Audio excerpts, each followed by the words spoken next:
Jim Davidson reveals private conversation with Rishi Sunak. What was said has everyone talking.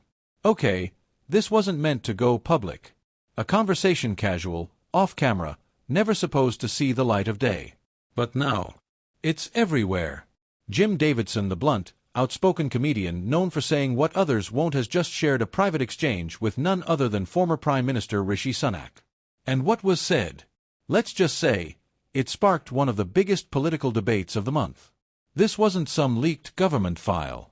This was raw, unpolished dialogue between two very different figures, and the kind of conversation that pulls back the curtain on the real mood inside Downing Street. Let's break it all down and why people are calling this the moment that said everything about the state of Britain today.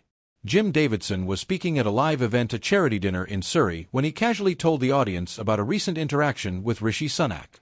He didn't name the location. He didn't even say when it took place. But he dropped just enough detail to get everyone's attention. I asked the former Prime Minister straight up, "Do you really know what people are going through out here?" Davidson recalled.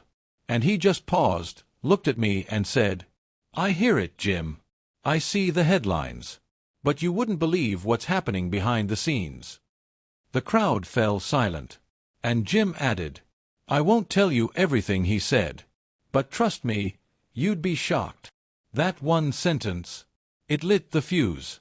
Clips of Jim's comments were uploaded online, and within hours, social media platforms were on fire. One user tweeted, "If Sunak is saying things are worse behind the scenes than we know, then how bad is it really?"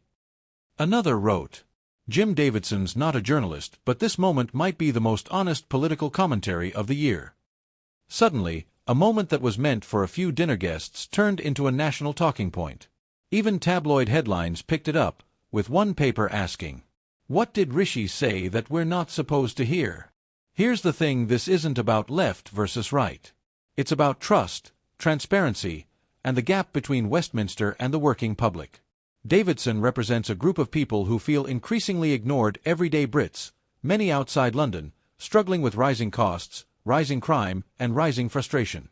Rishi Sunak, on the other hand, has faced repeated criticism for seeming too polished, too disconnected from the realities millions are facing. So when someone like Jim, who's not a politician, not a pundit, just a bloke with a platform, says, "I ask the question everyone wants to ask," people listen. Especially when the Sunak's response doesn't calm anyone, it rattles them even more.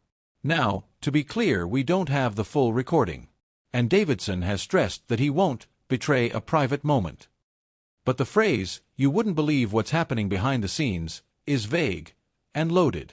Some political analysts are speculating he may have been referring to internal economic forecasts, perhaps more grim than the public knows. Tensions within the Conservative Party, especially with right-leaning MPs calling for tougher stances. Fears of unrest both politically and socially, as public dissatisfaction grows. Others believe it was simply a human admission that the pressure inside Number 10 is far greater than anyone would guess from the PM's public composure.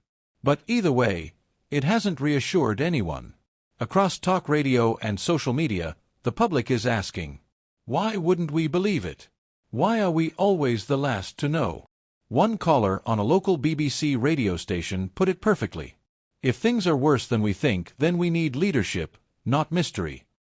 And another said, "This is exactly the kind of vague, behind-the-curtain language that drives conspiracy theories. Say it plain, or don't say it at all." Meanwhile, supporters of Sunak argue he was simply expressing frustration, a leader overwhelmed by the scope of problems facing Britain, from inflation to migration to public trust. Facing backlash for even mentioning the conversation, Davidson went on a live stream the next day. He clarified, "I wasn't trying to stir the pot. I just think the public deserves to know that behind all the headlines, things might not be as under control as we're being told." He added, "Look, I like Rishi. He's a smart guy. But smart doesn't always mean in touch. And I think even he knows that. It wasn't an attack, it was a challenge. And right now, people are hungry for that kind of honesty. This story isn't really about a comedian. And it's not even about a single prime minister's offhand comment. It's about something bigger. The widening gap between the people making decisions and the people living with them. Moments like this matter not because of what's said, but because of what they reveal. A former Prime Minister feeling pressure. A performer picking up the pulse of the street. And a public that no longer wants polished speeches, they want real answers. So the question remains. What else is going on behind the scenes, and when will we finally hear it, without needing a comedian to break the silence?